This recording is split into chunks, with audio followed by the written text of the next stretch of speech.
Hello everyone, Pandey ji classes में एक बार फिर आप सबका स्वागत करता हूं। स्टूडेंट, आज हम बात करने वाले हैं रिडॉक्स रिएक्शन की, जिसमें हम क्वेश्चन 8.9 टू 8.14 यहां पे सोल्व करेंगे। इससे पहले के क्वेश्चन जो हैं 8.1 टू 8.8 आप पिछली वीडियो में देख सकते हैं, या तो आपको आई बटन पे जाके देख सकते हैं या प्लेलिस्ट में रिडॉक्स रिएक्शंस की वहां पे जाके आप देख सकते हैं। तो आज हम नेक्स्ट क्वेश्चन करते हैं। इससे पिछले क्वेश्चन हम 8.8 तक कर चुके हैं। उसमें स्क्रीन पे थोड़े से छोटे वर्ड थे, तो किसी बच्चे ने कहा कि सर बड़े होने चाहिए, तो मैंने थोड़े बड़े किए हैं, स्पेस थोड़ा कम हो जाता है। आज का जो लेक्चर है स्टूडेंट वो बहुत ही इंपॉर्टेंट है, क्योंकि इसमें जो क्वेश्चन आ रहे हैं, अगर किसी बच्चे ने पहले नहीं पढ़ रखे और आपको एग्जाम में ये क्वेश्चन आ जाते हैं तो आप अपने आप इनके जवाब नहीं दे पाएंगे। जैसे ऑक्सीडेशन नंबर आपने एक बार टेक्निक सीख ली, तो कोई भी ऑक्सीडेशन नंबर का क्वेश्चन आया तो आप उसे कर सकते हैं, मगर यहाँ पे जो क्वेश्चन है थोड़े से डिफरेंट टाइप के हैं। अब वन बाय वन हम क्वेश्चंस करेंगे, आपको समझ आ जाएगा मैं क्या कहना चाह रहा हूँ। जैसे कि 8.9 की बात करें तो क्वेश्चन क्या है, कंसीडर द रिएक्शन। आपको फोटोसिंथेसिस दे रखी है, यानी ग्लूकोज की प्रेपरेशन हो रही है। अगर 6 मोल कार्बन डाइऑक्साइड और 6 मोल वाटर डालते हैं तो ग्लूकोज प्लस 6 O2। हम जनरली रिएक्शन यही लिखते हैं क्लासेस में जब हम लिखवाते हैं, मगर वो कहता है why it is appropriate to say reaction take place in this manner. It means 6 carbon dioxide, 12 H2O, 6 glucose plus 6 water और 6 O2। ऐसे लिखना ज्यादा सही है, ऐसा क्यों? तो चीजों को समझते हैं। वो कहता है कि अगर हम मैकेनिज्म की बात करें रिएक्शन की, तो क्या होता है कि जो वाटर मॉलिक्यूल है, इसमें पहले वाटर मॉलिक्यूल की डिसोसिएशन होती है। वाटर टूटता है किसके अंदर, 12 molecules of hydrogen and 6 molecules of O2 में। अब यहां से जो हाइड्रोजन प्रोड्यूस होता है ये जाता है कार्बन डाइऑक्साइड के पास और कन्वर्ट करता है कार्बन डाइऑक्साइड को किसमें, ग्लूकोज में, C6H12O6 प्लस क्या कर देता है, 6 मॉलिक्यूल्स ऑफ वाटर प्रोड्यूस करता है। और जब हम इन दोनों रिएक्शंस को मिलाते हैं तो हमारे पास ओवरऑल रिएक्शन आती है। जैसे अगर हम इसको लिखना चाहें 12H2 और 12H2, ये कैंसिल हो गया, तो हमारे पास जो रिएक्शन आ रही है 6CO2 plus 12H2O gives glucose plus 6O2 plus 6H2O। General वे में आपको ये सिखाया जाता है जब हम बैलेंसिंग करते हैं कि अगर कोई दो मॉलिक्यूल डिफरेंट साइड पे आ रहे हैं तो उनको हम सब्ट्रैक्ट कर देते हैं, यानी 6 वाटर मॉलिक्यूल को यहाँ पे ले जाऊंगा और हमारी जो ओवरऑल रिएक्शन हो जाती है वो ये हो जाती है।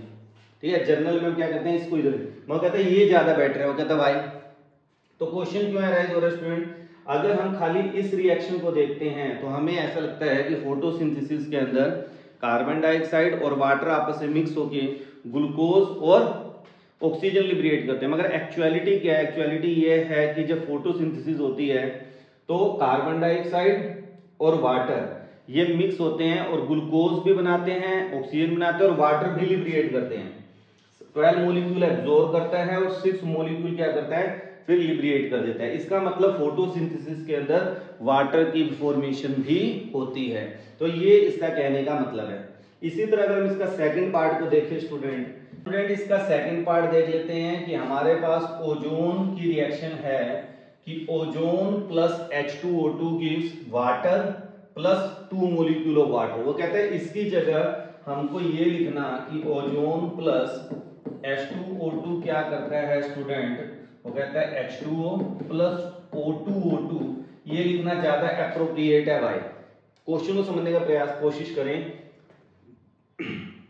क्वेश्चन को समझने की कोशिश करें स्टूडेंट कि क्या कहना चाह रहा हो। यहाँ पे हमने 2 मॉलिक्यूल वाटर के इकट्ठे लिख दिए, वो कहता है नहीं इनको अलग अलग लिखो, अलग अलग लिखना ज्यादा सही है। वो क्यों सही है ये आपको प्रूफ करना है। तो हम क्या करेंगे, इसके मैकेनिज्म पे जाएंगे स्टूडेंट। तो वो क्या कहता है इसके मैकेनिज्म में कि ओजोन सबसे पहले डिकम्पोज होता है किसमें, O2 प्लस नेसेंट ऑक्सीजन, और ये नेसेंट ऑक्सीजन हाइड्रोजन पेरोक्साइड के साथ H2O2 plus nascent oxygen combine करके क्या बना देता है, वाटर प्लस O2। और जब हम ओवरऑल रिएक्शन लिखते हैं इन दोनों को जोड़कर, तो हमारी जो रिएक्शन आएगी स्टूडेंट वो ये आ जाएगी, O से O तो कैंसिल हो जाएगा।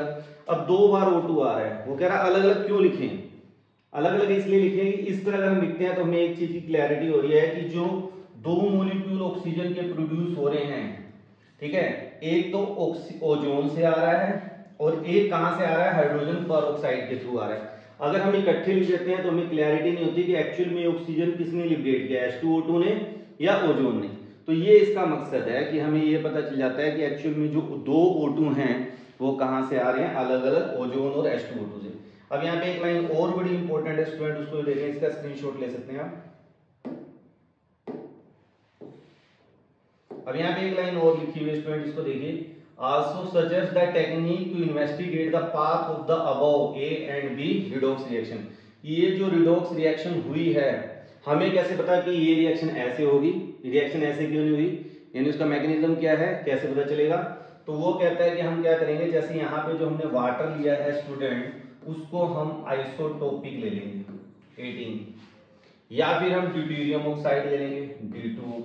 इसी तरह जो यहाँ पे ओजोन ले रहे हैं स्टूडेंट, ठीक है ना, ओजोन O3, तो ऑक्सीजन हम यहाँ पे क्या कर लेंगे 18 ले लेंगे, या हाइड्रोजन परऑक्साइड जो हमारा है H2O2, यहाँ पे ऑक्सीजन को क्या कर देंगे 18। इसे हम आइसोटोपिक टेक्निक बोलते हैं स्टूडेंट। जब भी हमें किसी रिएक्शन का मैकेनिज्म स्टडी करना होता है तो हम क्या कर देते हैं, रिएक्शन किस पाथ से जा रहा है उसके लिए हम क्या कर देते हैं, आइसोटोपिक ऑक्सीजन डाल देते हैं। जैसे मैकेनिज्म को ध्यान से देखें हम, अभी जैसे हमने ये स्टूडेंट मैकेनिज्म लिखा था, अगर मैं यहाँ पे आइसोटोपिक ऑक्सीजन डाल देता हूँ 12 वाटर मॉलिक्यूल, तो यहाँ पे O18 हो गया, तो ये कहाँ चला गया, यहाँ पर। अब इसकी जब रिएक्शन करते हैं तो यहाँ पे ग्लूकोज बनता है, वाटर बनता है, मगर यहाँ पे किसी में भी आइसोटोपिक ऑक्सीजन नहीं आएगा। जब ये रिएक्शन लिखेंगे तो ये O18 यहाँ पे आ गया, तो हमें पता चला कि एक्चुअल में जो यहाँ पे आइसोटोपिक हाइड्रोजन था वो उसने ऑक्सीजन लिबरेट कर दिया इस वाटर ने यहाँ पे, ठीक है। अब उसके बाद जो यहाँ पे 6 वाटर मॉलिक्यूल लिबरेट हो रहा है, वो यहाँ से ऑक्सीजन आ रहा है और यहाँ से क्या हो रहा है, हाइड्रोजन यूज हो रहा है। तो हम इस तरह इसकी आइसोटोपिक टेक्निक के थ्रू इसका मैकेनिज्म स्टडी करते हैं कि एक्चुअल में रिएक्शन किस तरीके से हो रही है। तो मेरे ख्याल से आपको स्टूडेंट ये क्वेश्चन समझ आ चुका होगा। नेक्स्ट क्वेश्चन देखते हैं अब हम 8.10। अब 8.10 में क्या कह रहा है स्टूडेंट, द कंपाउंड Ag2F, आपको AgF2 दिया हुआ है और कह रहा है इज ए अनस्टेबल कंपाउंड। पहली बात तो ये अनस्टेबल क्यों है, तो स्टूडेंट Ag जो होता है वो 47 होता है इसका एटॉमिक नंबर, तो इसकी इलेक्ट्रॉनिक कॉन्फ़िगरेशन लिखें तो क्रिप्टोन 4d10 5s1 कॉन्फ़िगरेशन आती है।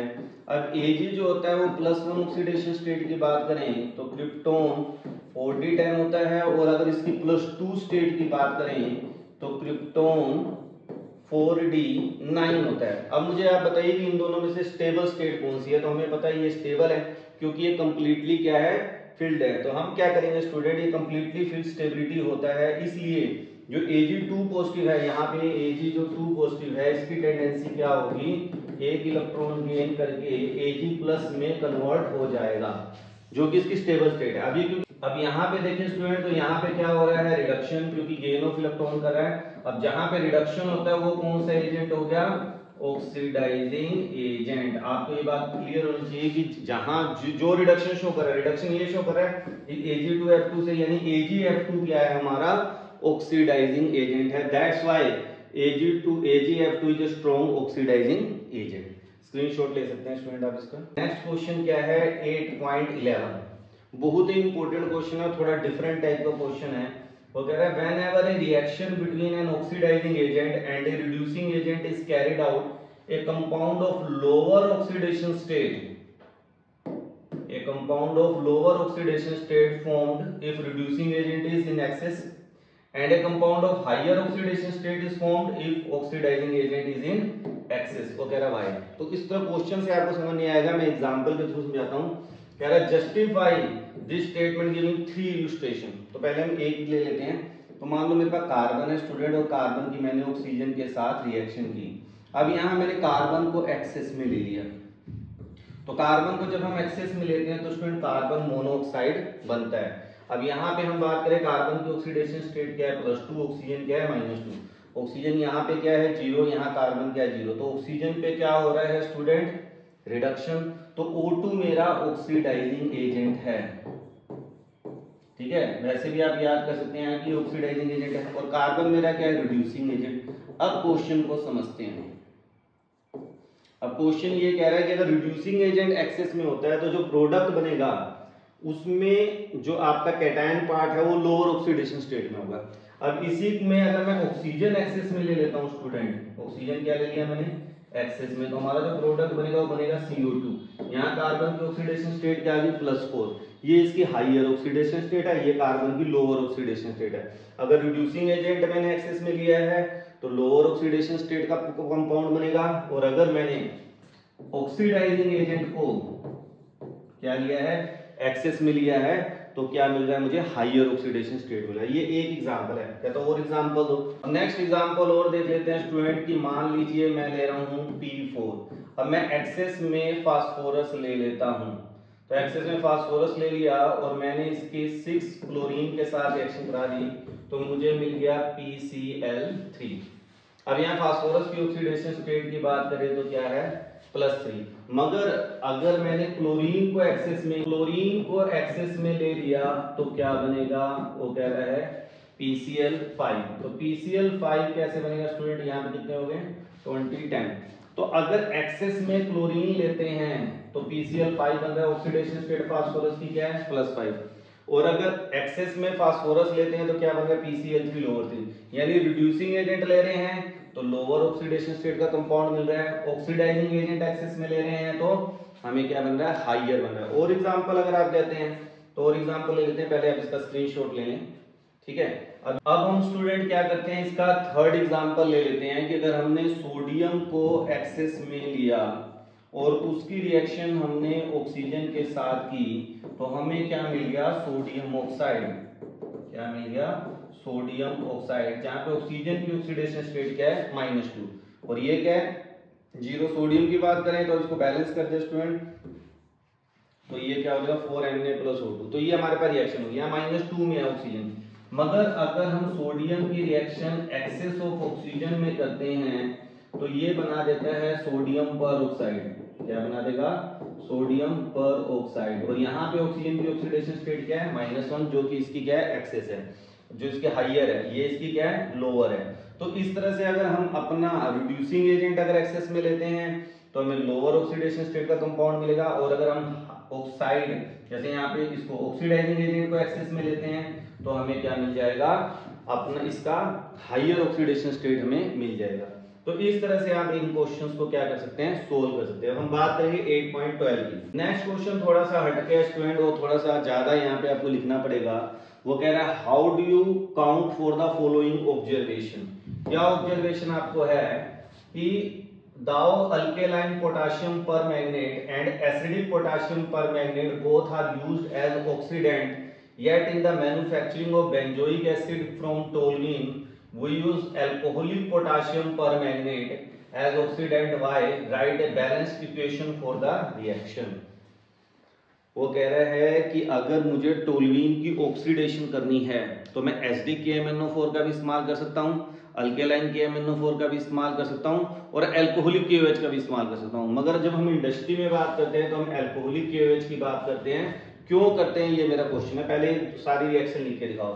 तो सबसे पहले हम बात करते हैं स्टूडेंट एसिडिक मीडियम की। एसिडिक मीडियम में KMnO4 कैसे रिएक्शन करता है, आपको यहाँ पे थोड़ा सा मेमोराइजेशन करना पड़ेगा कि MnO4 negative plus 8H positive plus 5 electron gives Mn2 positive plus 4H2O।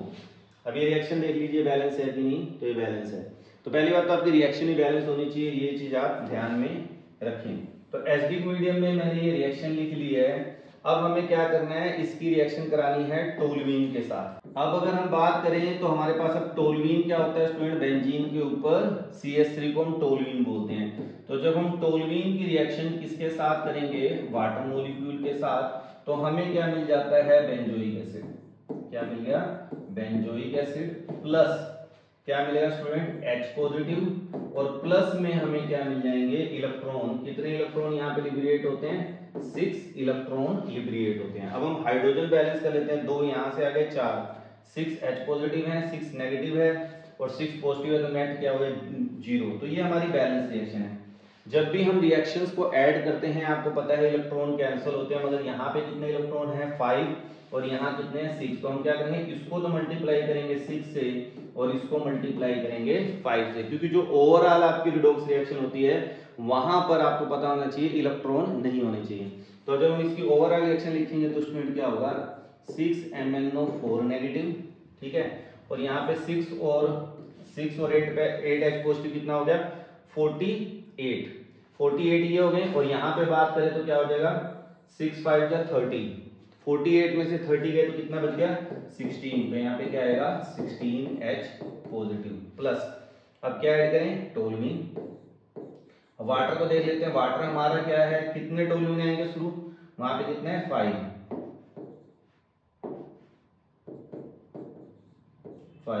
Plus, अब वाटर की बात करें वाटर 2 5 का 10, और यहाँ पे वाटर बात करें 6 चौके 24 में से 10 के 12, वो किधर जाएंगे उस डायरेक्शन में, तो यहाँ वाटर नहीं आएगा, गिव्स क्या आ जाएगा 6Mn2 positive plus 5 benzoic acid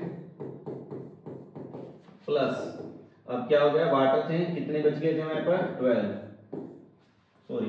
बचेंगे हमारे पास, यहाँ क्या हो गया था 10 और ये 24, तो हमारे पास कितने बचेंगे 14, तो हमारे पास कितने बच जाएंगे 14H2O बच जाएगा। ये आपकी क्या होगी ओवरऑल रिएक्शन होगी। तो कहने का क्या मतलब है स्टूडेंट हमारा कि जब KMnO4 टोल्यूइन के साथ रिएक्शन करता है in acidic medium, it gets converted into Mn2 positive benzoic acid and 14H2O। तो ये हमारी रिएक्शन एसिडिक मीडियम में भी होती है। अब हम देखते हैं क्या ये बेसिक मीडियम में होगी, तो स्टूडेंट आप इसका स्क्रीनशॉट ले लें। नेक्स्ट हम बात करें स्टूडेंट तो हमने क्या करना है बेसिक एंड न्यूट्रल मीडियम। अगर हम बेसिक और न्यूट्रल मीडियम में KMnO4 के साथ अगर टोल्यूइन की रिएक्शन करते हैं तो क्या होता है स्टूडेंट, अब आपको पता है KMnO4 से हमने क्या ले लिया MnO4 नेगेटिव, और न्यूट्रल मीडियम की बात कर रहे हैं तो वाटर आएगा, और इस केस में क्या करेगा ये इलेक्ट्रॉन को गेन करके किसमें कन्वर्ट हो जाएगा MnO2 plus OH negative, 4OH negative क्या होगा ये रिलीज करेगा। यहाँ नेगेटिव है तो यहाँ पे 3 इलेक्ट्रॉन आ जाएंगे स्टूडेंट, यहाँ वाटर से क्या हो गया वहां पे कितने हाइड्रोजन है 4 ऑक्सीजन की बात करें 2 यहाँ से और 2 यहाँ से, 2 वहां पे चले गए, तो हमारे पास ये रिएक्शन होगी कि MnO4 negative plus 2H2O 3 electron gives MnO2 plus 4OH negative.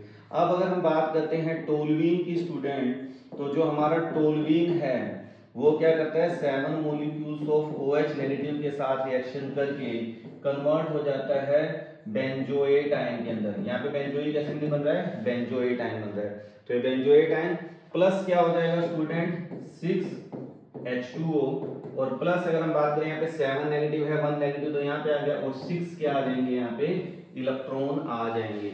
अब आपको जैसे हमने पिछले केस में किया था यहाँ पे 3 इलेक्ट्रॉन है यहाँ पे 6 है, तो इसको हम मल्टीप्लाई सिंपली क्या करेंगे 2 से मल्टीप्लाई करके जोड़ देंगे, तो हमारे पास रिएक्शन क्या हो जाएगी 2MnO4 नेगेटिव प्लस यहाँ पे कितने वाटर हैं 4 हो गए, और यहाँ पे 6 है तो ये उधर चले जाएंगे, ठीक है, इलेक्ट्रॉन से इलेक्ट्रॉन क्या हो जाएगा स्टूडेंट कैंसिल हो जाएगा, तो यहाँ बचा क्या हमारे पास, अब क्या आ गया हमारे यहाँ पे टोल्यूइन, और प्लस क्या हो गया यहाँ पे 7OH नेगेटिव है यहाँ पे 8 है, तो ये 7 उधर चला जाएगा, तो उधर क्या हो जाएगा OH नेगेटिव, तो टोल्यूइन के साथ जब 2MnO4 नेगेटिव की रिएक्शन करेंगे स्टूडेंट तो हमारे पास क्या हो जाएगा बन गया MnO2, कितने MnO2 बनेंगे 2, और प्लस हमारे पास क्या आ जाएगा बेंजोएट आयन, और अब हमारे पास यहाँ पे 6 वाटर है यहाँ पे 4 था, तो 4 जब इधर आ जाएगा कितना बच गया 2H2O प्लस यहाँ पे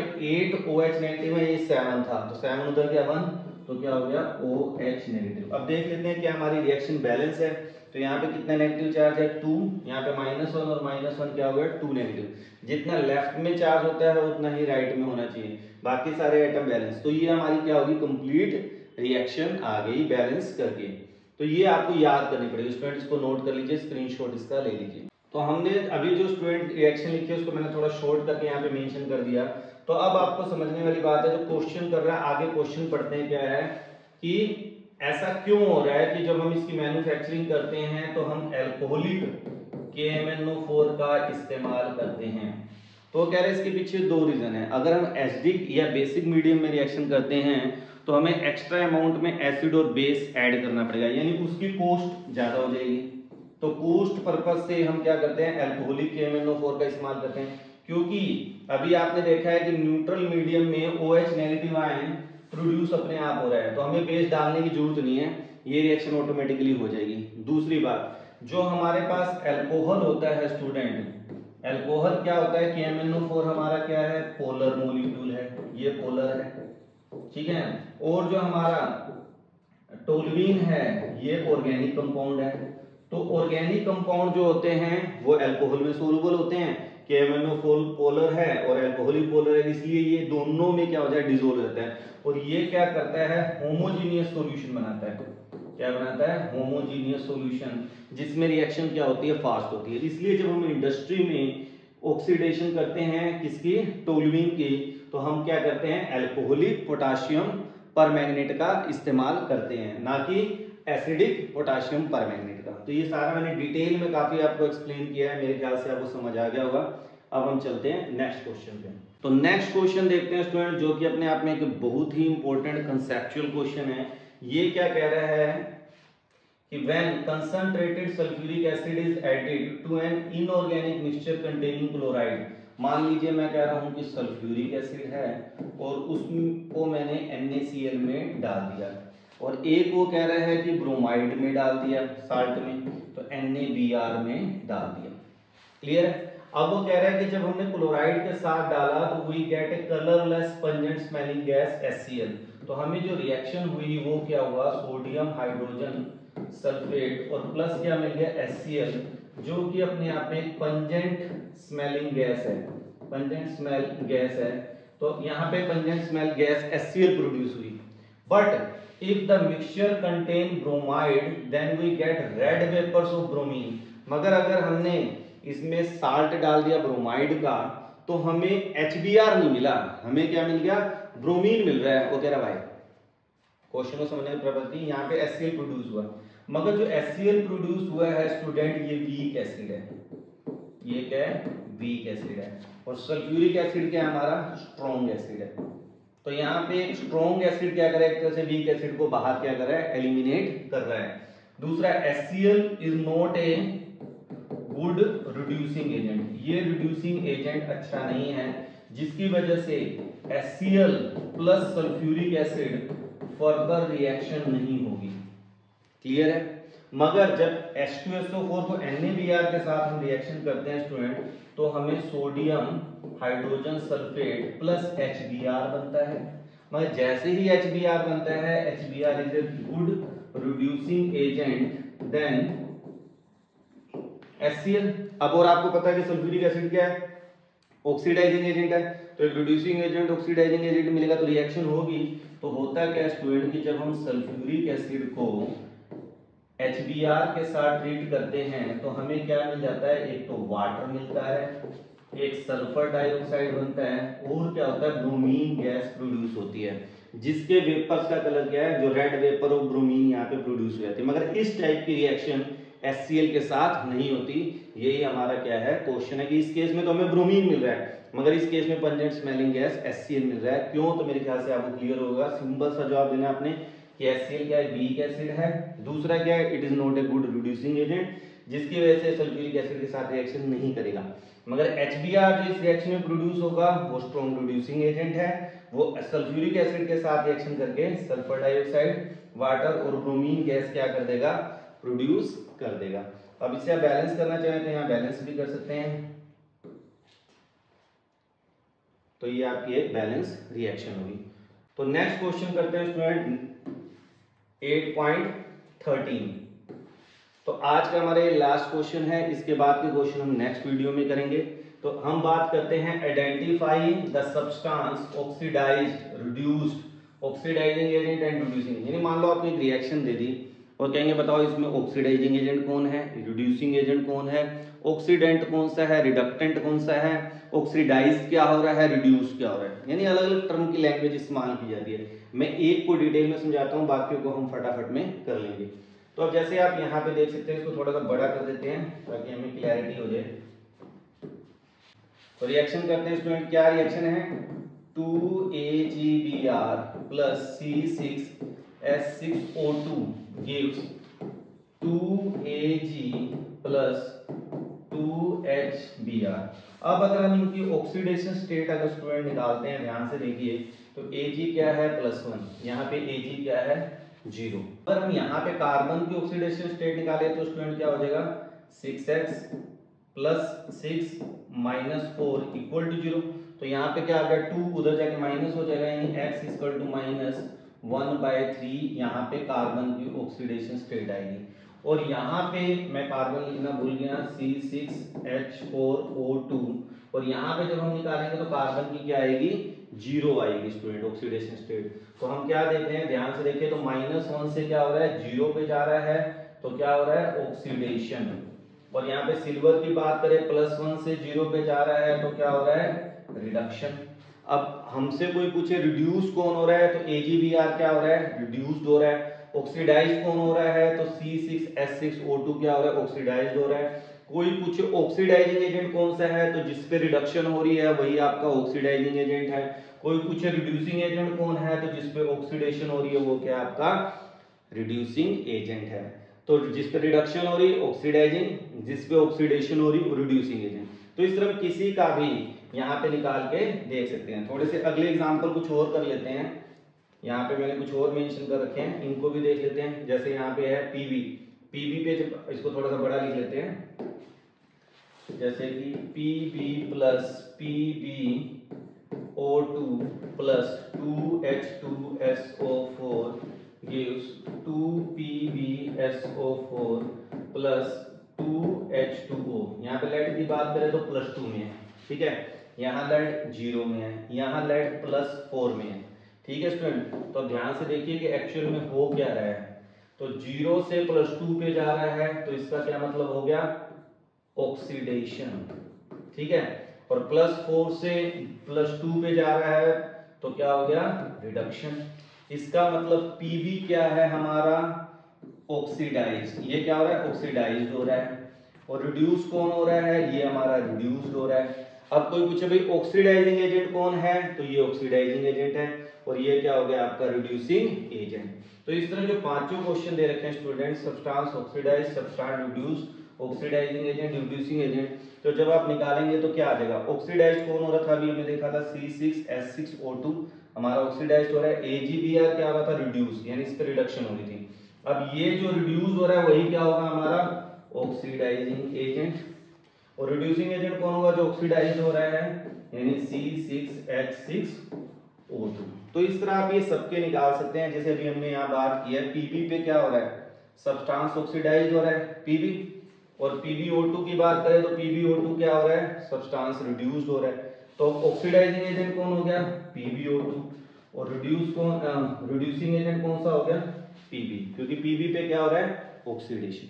तो आप बड़े आराम से इस टाइप के क्वेश्चंस को सोल्व कर सकते हैं, आंसर आप ये देख सकते हैं इनका। तो मैंने 8.13 तक के क्वेश्चन क्या कर दिया आपको कंप्लीटली सोल्व कर दिए हैं। अगर आपको ये वीडियो पसंद आ रही है स्टूडेंट तो अपने फ्रेंड्स के बीच में शेयर करें, और अगर आपको कोई सजेशन देना है मुझे कि नहीं सर इन क्वेश्चन को दूसरे तरीके से कराएं, जैसे पिछली वीडियो में एक बच्चे ने मुझे कमेंट किया कि सर ये वर्ड काफ़ी छोटे हैं इनको बड़ा करो, तो मैंने इस वीडियो में बड़ा किया इसको। तो आप जो भी अपना एक इम्पोर्टेंट सजेशन है मुझे जरूर दें। नेक्स्ट वीडियो में मिलते हैं। Thank you, have a nice day.